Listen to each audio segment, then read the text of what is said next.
ದಕ್ಷಿಣ ಕನ್ನಡ ಜಿಲ್ಲಾಡಳಿತ, ಜಿಲ್ಲಾ ಆರೋಗ್ಯ ಇಲಾಖೆ, ಜಿಲ್ಲಾ ಕಾರ್ಯನಿರತ ಪತ್ರಕರ್ತರ ಸಂಘದ ವತಿಯಿಂದ ನಡೆದ ಸಂವಾದ ಕಾರ್ಯಕ್ರಮದಲ್ಲಿ ಜಿಲ್ಲಾಧಿಕಾರಿ ಸಿಂಧು ಬಿ ರೂಪೇಶ್ ಅವರು ಮಾತನಾಡಿದರು. ದಕ್ಷಿಣ ಕನ್ನಡ ಜಿಲ್ಲೆಯಲ್ಲಿ ಇದುವರೆಗೂ ಕೊರೋನಾ ಪಾಸಿಟಿವ್ ಪ್ರಕರಣಗಳು ಪತ್ತೆಯಾಗಿಲ್ಲದಿದ್ದರೂ ಸೂಕ್ತ ಮುಂಜಾಗ್ರತಾ ಕ್ರಮಗಳನ್ನು ಕೈಗೊಳ್ಳಲಾಗಿದೆ. ಒಂದು ವೇಳೆ ಪಾಸಿಟಿವ್ ಪ್ರಕರಣಗಳು ಪತ್ತೆಯಾದರೆ ಕೂಡಲೇ ಮೆಡಿಕಲ್ ಕಾಲೇಜುಗಳಿಗೆ ನೀಡಲಾದ ಆದೇಶವನ್ನು ಕಾರ್ಯರೂಪಕ್ಕೆ ತರಲಾಗುವುದು. ಈಗಾಗಲೇ ಜಿಲ್ಲೆಯ ಆರೋಗ್ಯ ಕ್ಷೇತ್ರದ ಸಿಬ್ಬಂದಿಗೆ ಕೊರೋನಾ ಪ್ರಕರಣಗಳ ನಿರ್ವಹಣೆ ಕುರಿತಂತೆ ಸೂಕ್ತ ತರಬೇತಿಯನ್ನು ನೀಡಲಾಗಿದೆ ಎಂದವರು ತಿಳಿಸಿದರು.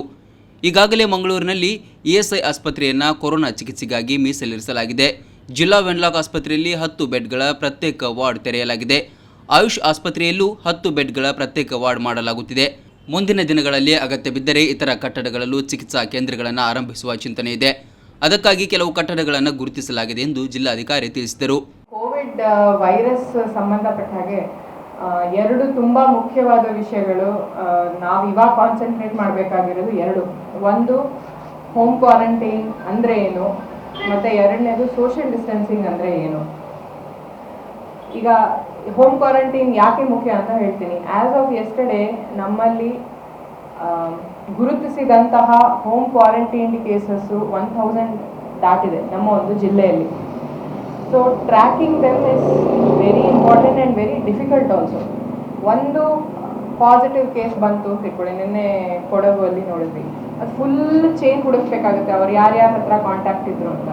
ಸೊ ಈಗಲಿಂದನೇ ನಾವು ಹೋಮ್ ಕ್ವಾರಂಟೈನ್ನ ಸರಿಯಾಗಿ ಮಾಡೋದನ್ನು ಜನರಿಗೆ ತಿಳಿಸ್ಬೇಕು. ಈ ಹೋಮ್ ಕ್ವಾರಂಟೈನ್ ಸುಮ್ಮನೆ ಮಾತು ಹೇಳಿ ಓಕೆ ಸರಿ ಮನೇಲಿರ್ತೀನಿ ಅಂತ ಹೇಳಿದ್ಯಾ, ಸ್ಟ್ಯಾಂಪ್ ಹಾಕಿದ್ಯಾ, ಇರ್ತೀನಿ ಅಂತ ನಮ್ಮ ಹತ್ರ ಹೇಳ್ಬಿಟ್ಟು ಆಮೇಲೆ ಸುತ್ತಾಡೋದು ಏನು ಪ್ರಯೋಜನ ಇಲ್ಲ ಆ ಥರ ಎಲ್ಲ ಮಾಡಿದ್ರೆ. ಸೊ ಜನರಿಗೆ ಒಂದು ಸ್ವಲ್ಪ ಸೆಲ್ಫ್ ರಿಸ್ಟ್ರೈಂಟ್ ತುಂಬ ಮುಖ್ಯ. ಯಾರ್ಯಾರಿಗೆ ನಾವು ಹೋಮ್ ಕ್ವಾರಂಟೈನ್ ಹೇಳಿದೀವೋ ಅವರೆಲ್ಲ.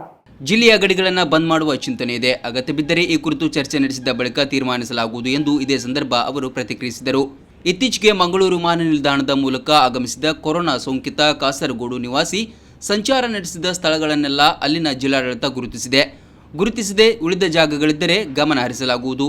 ಇಂತಹ ಪ್ರಕರಣಗಳಲ್ಲಿ ಸೋಂಕಿತ ವ್ಯಕ್ತಿಯ ಸಂಪರ್ಕಕ್ಕೆ ಯಾರ್ಯಾರು ಬಂದಿರುತ್ತಾರೆ ಎಂಬುದನ್ನು ಪತ್ತೆ ಮಾಡುವುದು ಕಷ್ಟಕರ. ಸೋಂಕಿತ ವ್ಯಕ್ತಿ ಸಂಚರಿಸಿದ ರೂಟ್ ಮ್ಯಾಪ್ ಅನ್ನು ಜಿಲ್ಲಾಡಳಿತ ಬಿಡುಗಡೆ ಮಾಡುತ್ತದೆ. ಅದಕ್ಕೆ ಅನುಗುಣವಾಗಿ ಜನರೇ ಮುಂದೆ ಬಂದು ಜಿಲ್ಲಾ ಆರೋಗ್ಯ ಇಲಾಖೆಗೆ ಮಾಹಿತಿ ನೀಡಬೇಕೆಂದು ಸಿಂಧು ಬಿ ರೂಪೇಶ್ ಅವರು ಮನವಿ ಮಾಡಿದರು.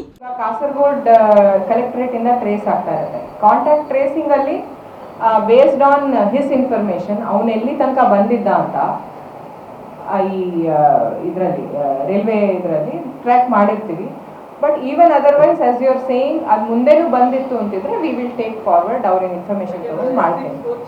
ಜನರೇ ಮುಂದೆ ಬಂದು ಹೇಳಬೇಕಾಗುತ್ತೆ. That will be that grey area ತುಂಬ ಇದೆ. ಈಗ ನಿನ್ನೆ ಬಸ್ಸಲ್ಲಿ ಬಂದರು, ಒಂದು ಬಸ್ಸಲ್ಲಿ ಇದು ಅನ್ರಿಸರ್ವ್ಡ್ ಬಸ್ಸಲ್ಲಿ ಬಂದರು.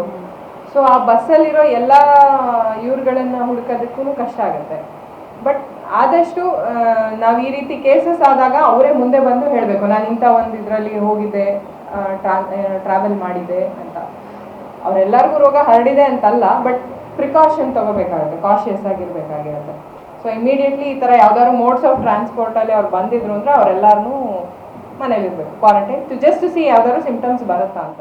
ಈ ಸಂದರ್ಭ ಜಿಲ್ಲಾ ಆರೋಗ್ಯಾಧಿಕಾರಿ ಡಾಕ್ಟರ್ ರಾಜೇಶ್, ಜಿಲ್ಲಾ ನಗರಾಭಿವೃದ್ಧಿ ಕೋಶದ ಯೋಜನಾ ನಿರ್ದೇಶಕಿ ಗಾಯತ್ರಿ ನಾಯಕ್, ಜಿಲ್ಲಾ ವಾರ್ತಾಧಿಕಾರಿ ಖಾದರ್ ಶಾ, ಜಿಲ್ಲಾ ಕಾರ್ಯನಿರತ ಪತ್ರಕರ್ತರ ಸಂಘದ ಅಧ್ಯಕ್ಷ ಶ್ರೀನಿವಾಸ್ ನಾಯ್ಕಿಂದಾಜೆ ಮತ್ತಿತರರು ಉಪಸ್ಥಿತರಿದ್ದರು.